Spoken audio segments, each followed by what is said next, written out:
தமிழ்நாட்டில் 3 degree Celsius வரை வெப்பநிலை அதிகரிக்கும் என வானிலை மையம் கணிப்பு. 12 மணி முதல் 3 மணி வரை வெளியில் வருவதை தவிர்க்க மக்களுக்கு பொது சுகாதாரத்துறை வேண்டுகோள். தென் மாவட்டங்களிலிருந்து வரும் பேருந்துகள் இன்று முதல் கிளாம்பாக்கம் வரையே இயக்கம். அரசு போக்குவரத்து கழகம் அறிவிப்பு.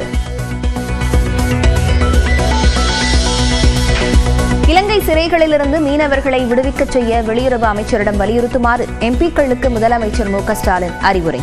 மீனவர் சங்க பிரதிநிதிகளுடன் சந்திக்க உத்தரவு.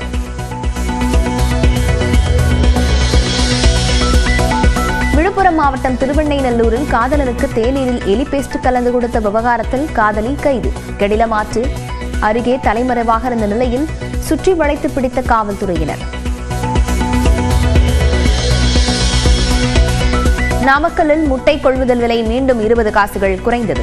5 நாட்களில் ₹1 10 காசுகள் குறைந்ததால் பண்ணையாளர்கள் கவலை. ராமநாதபுரம் நெடுஞ்சாலைத்துறை தரக்கட்டுப்பாட்டு அலுவலகத்தில் லஞ்ச ஒழிப்பு காவலர்கள் சோதனை. கணக்கில் வராத ₹5,60,000 பறிமுதல்.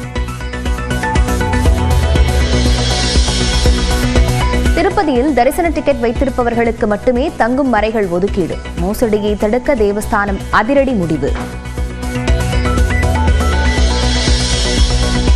மூச்சு திணறல் காரணமாக சென்னை அப்போலோ மருத்துவமனையில் தயாளு அம்மாள் அனுமதி. மருத்துவர்களிடம் சிகிச்சை குறித்து கேட்டறிந்த முதலமைச்சர் மு க ஸ்டாலின்.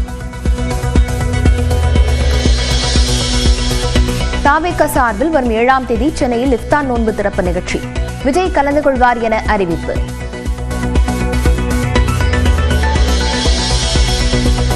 சீமான் விவகாரத்தில் செட்டில்மெண்ட் அடிப்படையில் தீர்வு எட்ட முயற்சிக்கலாம் என உச்சநீதிமன்றம் கருத்து. நடிகையுடன் சமரச பேச்சுக்கு வாய்ப்பே இல்லை என சீமான் திட்டவட்டம்.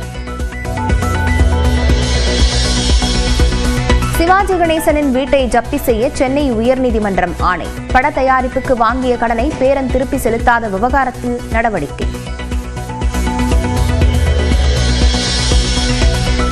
குஜராத்தின் கிர் தேசிய பூங்காவில் சஃபாரி சென்ற பிரதமர் மோடி சிங்கங்களை புகைப்படம் எடுத்து மகிழ்ந்தார்.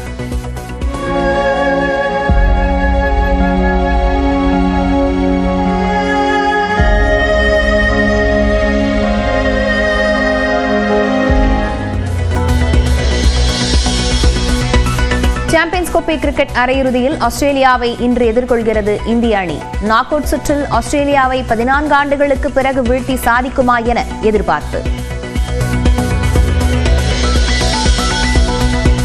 ரஷ்யாவுடன் போரிட்டு வரும் உக்ரைனுக்கான ராணுவ உதவியை நிறுத்தியது அமெரிக்கா.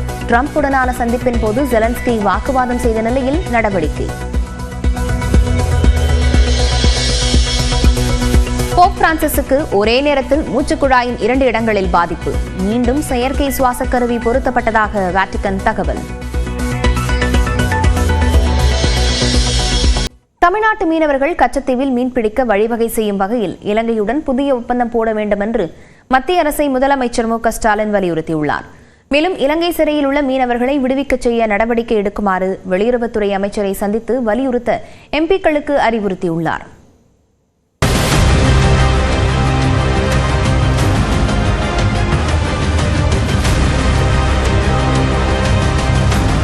இலங்கை சிறையில் உள்ள தமிழ்நாட்டு மீனவர்களை விடுவிக்கவும் பறிமுதல் செய்யப்பட்ட படகுகளை திரும்ப வழங்கவும் நடவடிக்கை எடுக்க வலியுறுத்தி ராமேஸ்வரம் தங்கச்சி மடத்தில் மீனவர்கள் தொடர் போராட்டத்தில் ஈடுபட்டுள்ளனர். அதன் ஒரு பகுதியாக நேற்று திருவோடு ஏந்தி பெண்கள் உள்ளிட்டோர் பிச்சை எடுத்து நூதன முறையில் எதிர்ப்பை வெளிப்படுத்தினர்.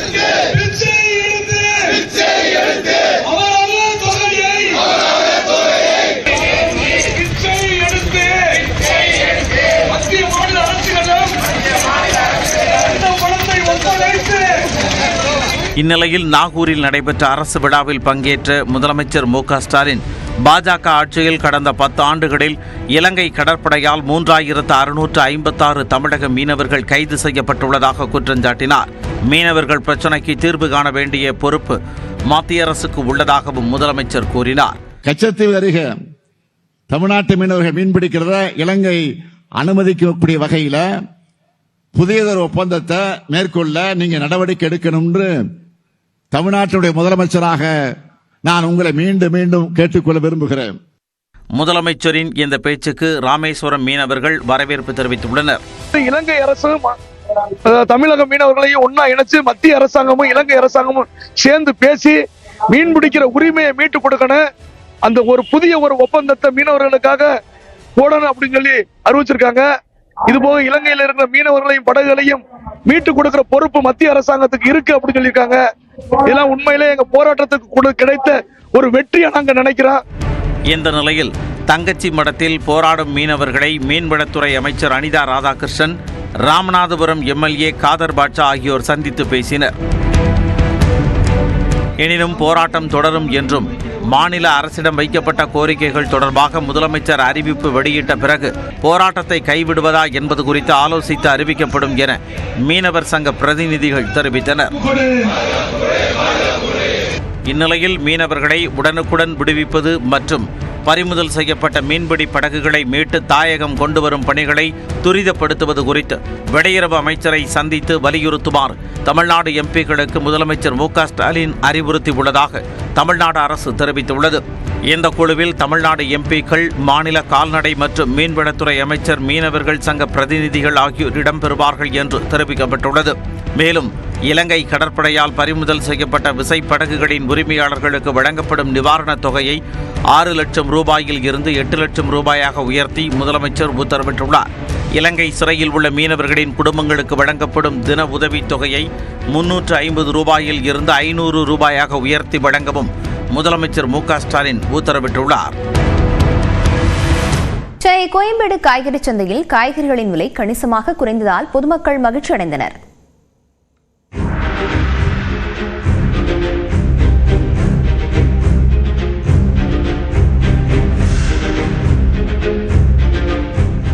சென்னை கோயம்பேடு மொத்த வியாபார காய்கறி சந்தையில் வரத்து அதிகரித்துள்ளது. இதனால் காய்கறிகளின் விலை கணிசமாக குறைந்துள்ளது.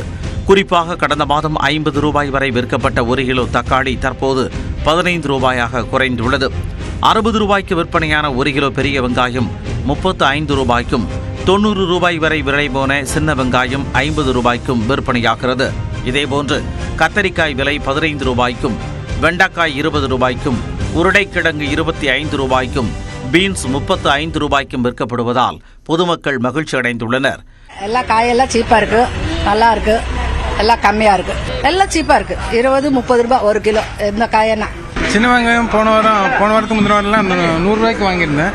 இப்போ 50 ரூபாய்க்கு கிடைச்சிருக்கு. இஞ்சி அதே போல 120 ரூபாய்க்கு வாங்கினா இப்போ இந்த 50 ரூபாய் தான் கிடைச்சிருக்கு. இந்த வாட்டி இஞ்சி எல்லாமே விலை குறைஞ்சிருக்கு. காய்கறிலாம் தக்காளியும் நல்லா ரொம்பவே குறைஞ்சிருக்கு. கடந்த சில நாட்களுக்கு முன்பு 200 ரூபாய் வரை விற்கப்பட்ட 1 கிலோ இஞ்சி தற்போது 40 ரூபாய்க்கு விற்பனையாகிறது. முள்ளங்கி, புடலங்காய், முருங்கைக்காய் ஆகியவற்றின் விலையும் கணிசமாக குறைந்துள்ளது. இந்நிலையில் வரத்து அதிகரிப்பால் விலை குறைந்த போதிலும் வியாபாரம் சூடுபிடிக்கவில்லை என வியாபாரிகள் வேதனை தெரிவித்துள்ளனர். தக்காளிலாம் 20-25 தான். சின்ன தக்காளி 3 கிலோ 50 ரூபா. அதை கூட வாங்குறதுக்கு ஆள் இல்லை. விளைச்சல் அந்த மாதிரி அதிகமானால ஒன்றுமே பண்ண முடிய மாட்டேங்குது. தேங்காயை பொறுத்தவரை கடந்த வாரம் 1 கிலோ 65 ரூபாய் வரை விற்பனையான நிலையில் தற்போது 55 ரூபாய்க்கு கிடைக்கிறது. இனிவரும் காலங்களிலும் தேங்காய் விலை குறையும் என்றே வியாபாரிகள் கூறுகின்றனர். வழக்கமாக வரும் 700 லாரிகளுக்கு பதிலாக 900 லாரிகளில் காய்கறிகள் குவிந்ததே விலை குறைவிற்கு பிரதான காரணமாக பார்க்கப்படுகிறது. ஜெகஜால கில்லாடி படத்தை தயாரிப்பதற்காக வாங்கிய கடனை திருப்பி செலுத்தாத வழக்கில் நடிகர் சிவாஜி கணேசனின் வீட்டை ஜப்தி செய்ய சென்னை உயர்நீதிமன்றம் உத்தரவிட்டுள்ளது. பேரன் வாங்கிய கடனுக்கு குடும்ப சொத்துக்கு பங்கம் வந்ததன் பின்னணி என்ன? இந்த தொகுப்பில் பார்க்கலாம். வைக்கக்கூடிய நிலை உருவாகியுள்ளது. 3,75 லட்சம் ரூபாய்க்காக தனியார் நிறுவனம் தொடர்ந்த வழக்கில் நீதிமன்றம் பிறப்பித்த அதிரடி உத்தரவு என்ன? சிவாஜி கணேசனின் பேரனும் ராம்குமாரின் மகனுமான துஷ்யந்த் கடந்த 2003ஆம் ஆண்டு சக்சஸ் என்ற திரைப்படத்தின் மூலமாக அறிமுகமானார். இதையடுத்து மச்சி, தீர்க்கதர்சி ஆகிய படங்களில் நடித்த போதும் பெரிய அளவில் ரசிகர்களின் கவனத்தை ஈர்க்கவில்லை. பிறகு சிவாஜி புரொடக்ஷனின் நிர்வாக தயாரிப்பாளராக இருந்தார். தற்போது அவருடைய மனைவி அபிராமி உடன் சேர்ந்து ஈசன் புரொடக்ஷன்ஸ் நிறுவனத்தின் பங்குதாரராகவும் இருந்து வருகிறார். தரப்பில் எதிர்ப்பு தெரிவிக்கப்பட்டது. அதற்கு மத்தியஸ்தரின் தீர்ப்பை அமல்படுத்தக்கூடிய வகையில் சிவாஜி கணேசனின் வீட்டை ஜப்தி செய்து பொது ஏலம் விட கோரி தனபாக்கியம் என்டர்பிரைசஸ் நிறுவனம் சென்னை உயர்நீதிமன்றத்தில் வழக்கு தொடுத்தது. அந்த மனுவில் தற்போது வரை ஈசன் நிறுவனம் வட்டியுடன் சேர்த்து 9,39,00,000 ரூபாய்க்கு மேல் கொடுக்க வேண்டும் என்று கூறப்பட்டுள்ளது. இந்த வழக்கு நீதிபதி அப்துல் குத்தூஸ் முன்பாக விசாரணைக்கு வந்தது. அப்போது பதில் மனு தாக்கல் செய்ய ஈசன் புரொடக்ஷன்ஸ் தரப்பில் அவகாசம் கேட்கப்பட்டது. அதை ஏற்க மறுத்த நீதிபதி இந்த வழக்கில் தொடர்ந்து பதில் மனு தாக்கல் செய்ய அவகாசம் கேட்கப்படுவதாக கூறினார். இதனால் சிவாஜி கணேசனின் வீட்டை ஜப்தி செய்ய உத்தரவிட்டுள்ளார்.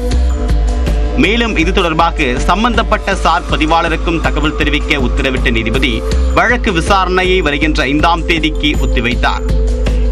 ஏற்கனவே தன்னுடைய தந்தையின் சொத்தில் பங்கு கேட்டு சிவாஜியின் மகள்கள் இருவர் சென்னை உயர்நீதிமன்றத்தில் 2 ஆண்டுகளுக்கு முன்பாக வழக்கு தொடர்ந்தனர்.